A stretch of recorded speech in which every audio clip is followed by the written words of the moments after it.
Hi, Grandpa. Well, hi, Tommy. Grandpa, I have to write a patriotic report for school, and Dad told me to come and talk to you. He said, you know more about it than he does. What's a patriot? We've talked about these different things in school, Grandpa, and I just don't understand what all these things are. And I have to do this patriotic report. What's a patriot? What's patriotic? Well, Tommy, it's not a patriotic, it's just patriotic. Patriotic comes from the word patriot. We don't use that word too much anymore. We use the word hero now. But patriot is a person who loves this country so much that he's willing to do whatever it takes to protect and defend this country. Also, it's a soldier then. No, it's not a soldier. It's everyone. Back when our country was first being formed, everyone was a patriot. We didn't have a very big army then, and most of our people that fought battles were farmers and merchants and shopkeepers. When we decided that England had too many harsh rules for us, we decided that we had enough. We wanted to break away from England. So we decided to form our own country. We elected our own legislators, and they sat down with the big task of trying to write all the laws and rules for a new country, where everyone could be free, where everyone can worship God, where you can stand and talk against your government and not be afraid. And the very first thing they did was they sat down and they prayed to God. They knew that they needed God's help. They asked God for wisdom and knowledge, discernment, and most of all, they asked for God to bless America. And God has done that time and time again, and He still does today. Today, our legislators, though, are trying to take God out of everything. And I hope that never happens, because God is the backbone of our country. You see, Tommy, people in the world look up to America. We're first there in time of disaster and famines. We're even there to help fight for their liberty and freedom, too.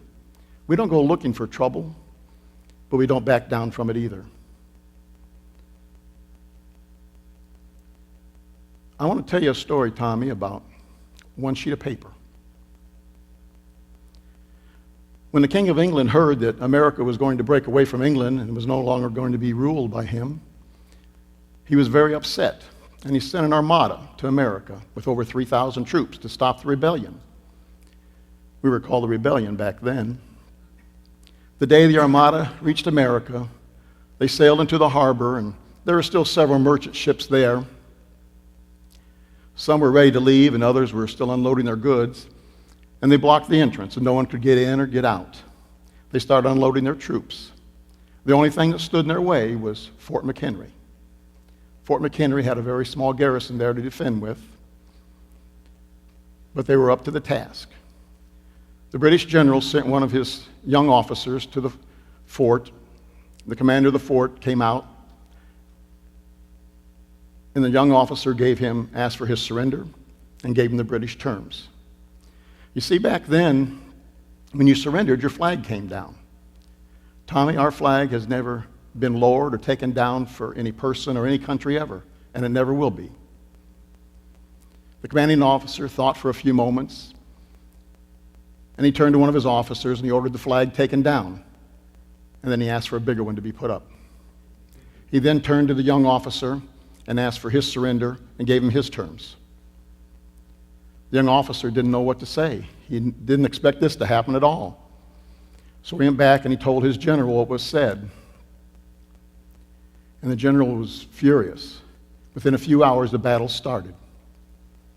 Right about sunset, Fort McHenry was pounded with mortars and rockets all night, well into the morning hours. On board one of the merchant ships was a young attorney. His name was Francis Scott Key. And just a little after sunset, someone came up from below deck and they asked, "Is our flag still there?" Mr. Key looked over, and there was still just enough sunlight where you could see, and there was a flag. It was still flying high. Later on that night, right about in the middle of the night, someone came up from below deck again. "Is our flag still there?" he asked. Mr. Key looked over, and It was way too dark to see anything by then, and then all of a sudden a rocket exploded, and the light it gave off, there it was. Our flag was still standing high. Right before sunrise, someone came up from below deck again. Is our flag still there? Mr. Key looked over, and through the haze and the smoke-filled sky, he could see it. There it was. Our flag was still flying high. America had withstood another test. Tommy, the words that Mr. Key wrote down on that sheet of paper later became our national anthem. Do you know what that is? Yeah, Grandpa, that's a song we do at ball games. Yeah, we do it for ball games. We also do it for other functions. Do you know the words to it, Tommy? Some of them. Well, let me tell you what the words are. That way next time when you hear this song, you'll be able to stand up and sing it proudly. Oh, say, can you see by the dawn's early light what so proudly we hailed at the twilight's last gleaming, whose bright stripes and bright stars through the perilous fight over the ramparts we watched were so gallantly streaming, and the rocket's red glare, the bombs bursting in air, gave proof through the night that our flag was still there. Oh, say, does that star-spangled banner yet wave over the land of the free and the home of the brave? Mighty powerful words, Tommy. You see, Tommy, I'm an old flag waver from way back. Yeah, Dad called you that. What does that mean? Well, Tommy, that just means I'm not embarrassed or ashamed to fly my flag. My flag flies 24 hours a day, 7 days a week. I never take it down unless it's dirty or torn, and then I replace it. I came from a generation where we loved God, we loved our country. We all went to church, we all flew our flags. Our dads had just came back from World War II and the Korean War, and they were very proud of this country and they were proud of our flag. So we all went to church and we all flew our flags. If you didn't back then, you were considered an oddball.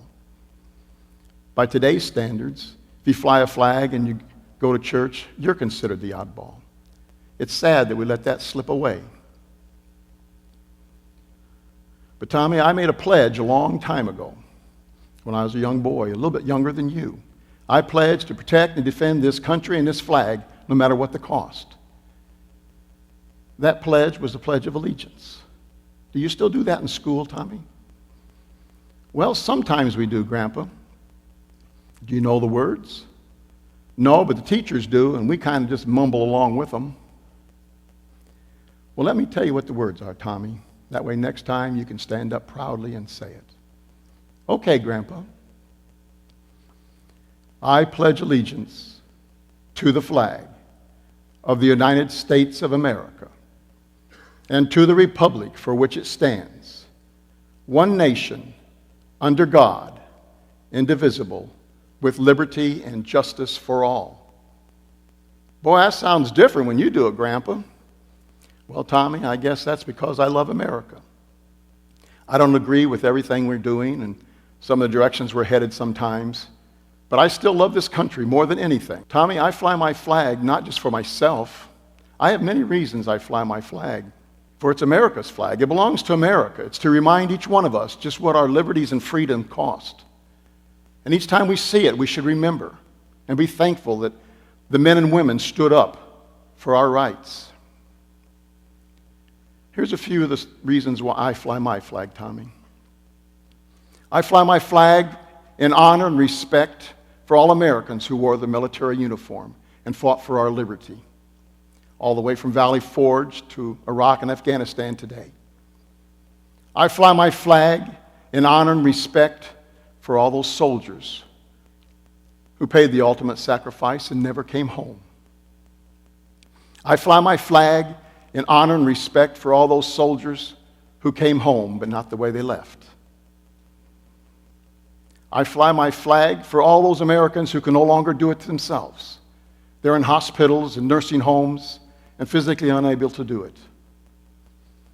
I fly my flag for my family, for my friends, and for my neighbors. For it all belongs to America. It's the thing that we look up to. It's the freedom of our country. It's a standard that we have that Everyone in the world knows who we are and what we stand for. Well, Tommy, I hope that helps you on your report. Well, it sure does, Grandpa. Can you tell me more? Well, I tell you what. Tomorrow's Saturday. I'll come by and pick you up early, and we'll go fishing and sit there on the bank, and I'll tell you more stories. So Tommy went home, and he finished his report. The next morning, Grandpa got up and went by and picked Tommy up. They were sitting on the bank underneath an old shade tree, and Grandpa just told him story after story of America. This went on just about every time they got together. They found time to talk about America. It happened week after week, month after month, year after year. Then several years later, well, good morning, Nurse Jenny. Well, hi, Tommy. Your grandpa's in real good spirits today. Oh, that's good.